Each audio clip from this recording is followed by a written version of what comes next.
Salut à tous, la team Owell, Thomas M. Show pour Lyon Fan TV. Très heureux les gars de vous retrouver pour une nouvelle vidéo. J'espère que tout le monde va bien. Avant toute chose, moment de réclame les amis. N'oubliez pas le pouce, très important. Mettez un pouce à chaque fois que vous voyez la vidéo. C'est important pour le référencement. Et pour ceux qui ne sont pas abonnés, n'hésitez pas à vous abonner. C'est hyper important aussi parce que beaucoup ne sont pas abonnés à cette chaîne. Et donc, il faut faire grandir au maximum cette chaîne. Vraiment, abonnez-vous les amis. Je vous fais cette vidéo non seulement nocturne, mais avec énormément de vent. Je m'en excuse d'avance parce que c'est très chiant avec du vent, mais je peux pas faire autrement les amis. Je suis en famille et j'ai pas de quoi faire une vidéo en intérieur, etc. Donc je vous la fais rapide parce qu'il y a du contenu à faire. Il y a OL Daily Mercato surtout. Vous le savez, ce sont des vidéos qui vous tiennent au courant de l'actualité de l'Olympique lyonnais en termes de mercato dans le sens des arrivées comme dans le sens des départs. Et là, on va parler des départs. Ça fait plusieurs jours déjà que je vous parle des départs à l'Olympique lyonnais. Et aujourd'hui, enfin un en particulier, surtout de départ qui est annoncé déjà depuis pas mal de temps, puisque la porte est ouverte, je vous l'avais dit depuis le début du mercato. Il s'agit de Lucas Paqueta, le meilleur joueur de champ de notre équipe. On va pas passer par quatre chemins, c'est le meilleur joueur de champ de notre équipe et c'est normal qu'il soit convoité. L'Olympique lyonnais n'est absolument pas contre aujourd'hui s'en séparer. Lui, je pense que n'importe laquelle des solutions lui convient. Un départ comme rester à l'Olympique lyonnais, il se sent bien à l'Olympique lyonnais. Mais on le sait, nous sommes dans une difficulté financière qui est quand même assez énorme. On va pas se mentir, le Covid, il a laissé des traces. Le fait qu'on ne soit pas en Coupe d'Europe, ça a aussi laissé des traces. Donc, l'arrivée de John Textor, elle ne peut pas tout solutionner. Donc, aujourd'hui, eh bien, on se voit quasi contraint à vendre notre meilleur joueur, qui est Lucas Paqueta, qui est en contrat jusqu'en 2025 ou 2026, je crois que c'est 2025. L'OL aimerait en récupérer 60 millions d'euros. Et aujourd'hui, l'équipe nous annonce, mais aussi les spécialistes du mercato comme Gianluca Di Marzio, le journaliste italien, Sky Sports aussi, Première Ligue, en a parlé. West Ham est rentré dans la danse pour signer Lucas Paqueta. Ça, on ne l'avait pas vu venir. West Ham que nous avons affronté la saison dernière en Europa League, qui nous a éliminés, qui a une bonne équipe, qui s'est renforcée quand même, qui a eu notamment Maxwell Cornet, ancien joueur de l'Olympique lyonnais, qui a fait un transfuge entre Burnley et West Ham cet été. C'est une équipe, mine de rien, qui va essayer d'aller taquiner les premières places de Première Ligue. On va pas se mentir, ils vont tout tenter et donc leur recrutement, il essaye d'être le plus ambitieux possible. Donc ils se sont positionnés sur Lucas Paqueta. Proposition à 40 millions d'euros plus bonus. Une offre qui s'est élevée jusqu'à 50 millions. Mais l'Olympique lyonnais réclame aujourd'hui pas moins de 60 millions d'euros pour libérer Lucas Paqueta. Bon, un club comme West Ham, c'est, on va dire, à peu près la même chose qu'un club comme Newcastle. Ce sont des clubs aujourd'hui qui ont des moyens financiers, des gros moyens financiers, mais qui ne sont pas des cadors de Première Ligue. En tout cas, aujourd'hui, ceux qui toquent à la porte de Lucas Paqueta ou de l'Olympique lyonnais ne sont pas des cadors de Première Ligue, mais ce sont des clubs qui ont de l'argent et qui sont capables de dégainer une bonne offre. Donc l'Olympique lyonnais, ils vont jouer de ça. Ils vont jouer du fait que plusieurs clubs de Première Ligue sont intéressés et vont être au coude à coude pour recruter Lucas Paqueta. Les agents de Lucas Paqueta sont à Londres pour négocier au maximum avec ces clubs-là. Donc vous vous en rendez bien compte, aussi bien compte que moi, que Lucas Paqueta ne sera probablement plus lyonnais d'ici une semaine. Ça ne fait aucun doute aujourd'hui qu'un club anglais va rafler la mise. c'est probable, c'est très probable qu'un club anglais rafle la mise concernant Lucas Paqueta. Lequel, on n'en sait rien. On avait parlé il y a quelques semaines de Manchester City. Malheureusement pour Lucas Paqueta, ça ne sera probablement pas Manchester City, qui est le club le plus puissant financièrement de Première Ligue. Peut-être aussi le plus puissant sportivement de Première Ligue aussi.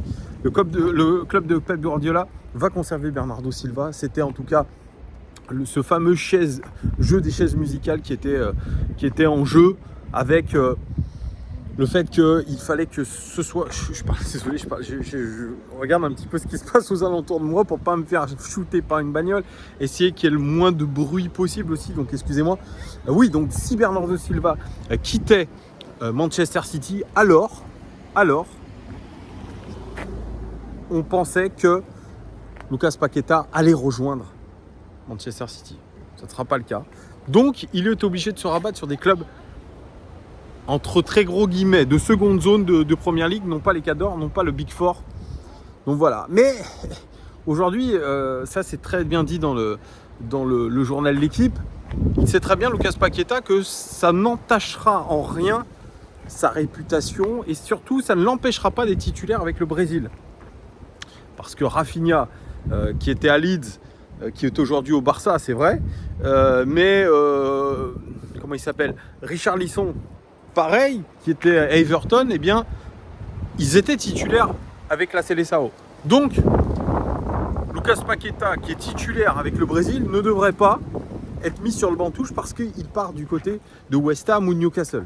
Donc ça, pour lui déjà, il y a une sorte de gage de sécurité concernant sa place de titulaire en Seleção.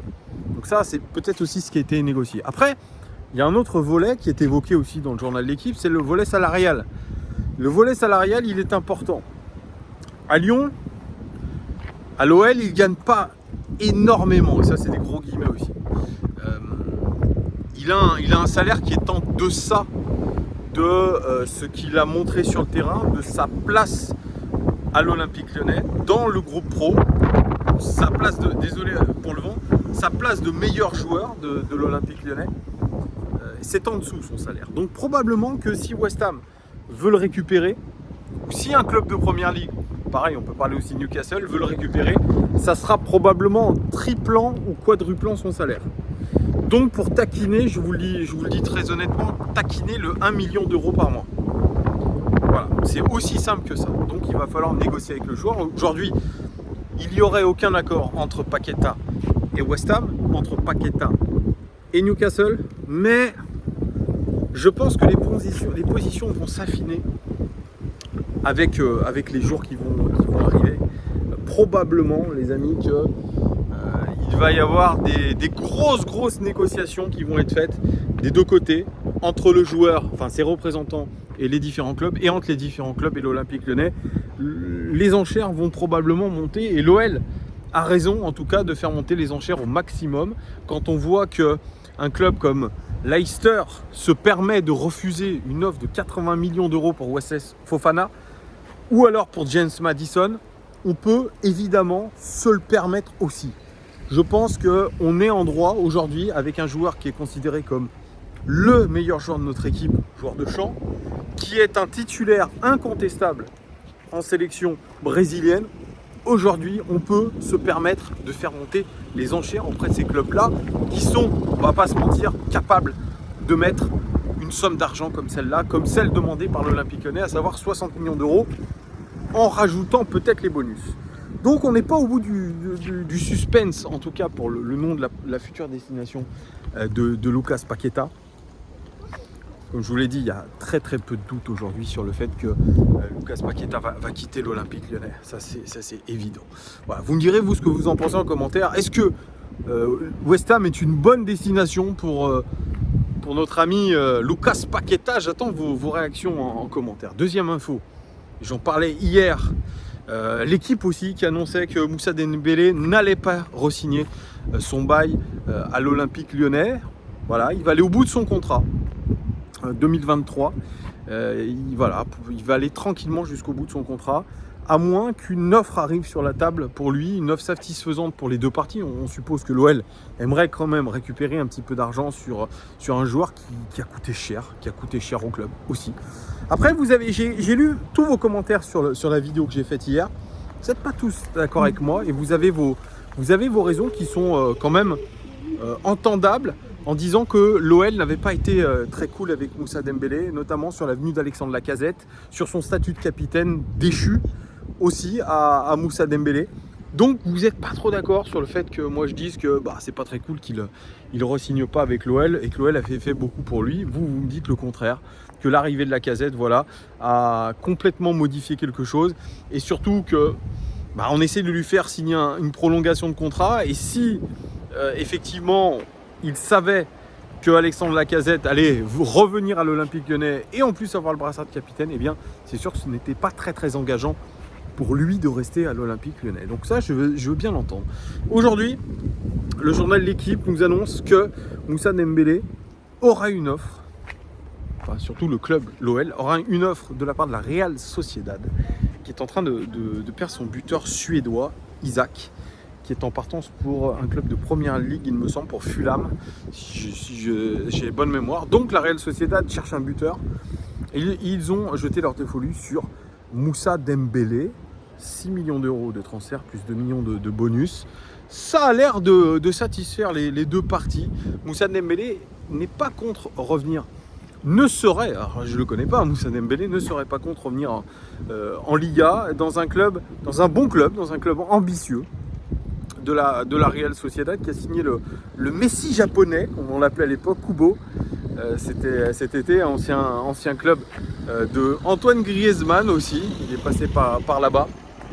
Bref, Moussa Dembélé, il a toutes les cartes en main pour signer dans un bon club de Liga. Alors, pas un top club, mais un bon club de la Liga espagnole, dans un championnat qu'il a appris à connaître, même s'il n'a pas beaucoup joué. Je crois qu'il avait joué quelque chose comme en tout et pour tout 58 minutes de jeu quand il était passé à l'Atlético Madrid. Donc c'est rien du tout. Voilà, il retrouverait un petit peu les pelouses espagnoles et surtout une très belle ville qui est San Sebastián dans le Pays Basque. Vraiment, c'est une des plus belles villes d'Europe, hein, on va pas se mentir, hein. Si vous avez aussi l'occasion d'y aller, je vous conseille d'y aller. Donc moi je pense que c'est la meilleure solution. L'OL va récupérer un peu d'argent, Moussa Dembélé lui va partir dans un club qu'il veut, dans un club ambitieux, dans une belle ville, un club qui a des belles infrastructures aussi. Je trouve que finalement toutes les conditions sont réunies pour que ça se passe bien et l'OL récupérait quand même un peu de flouze et c'était le but aussi de l'opération, de ne pas devoir le laisser partir libre en 2023. Voilà, dites-moi ce que vous pensez aussi du cas Moussa Dembélé. Est-ce que si vous étiez le joueur, vous le laisseriez, vous partiriez du côté de San Sebastián et de la Real Sociedad? Dites-moi tout en commentaire, je lis tous vos commentaires. C'est pas parce que je les commente pas, parce que je peux pas tout commenter. En tout cas, je lis tous vos commentaires qui sont souvent super, vraiment super, vraiment.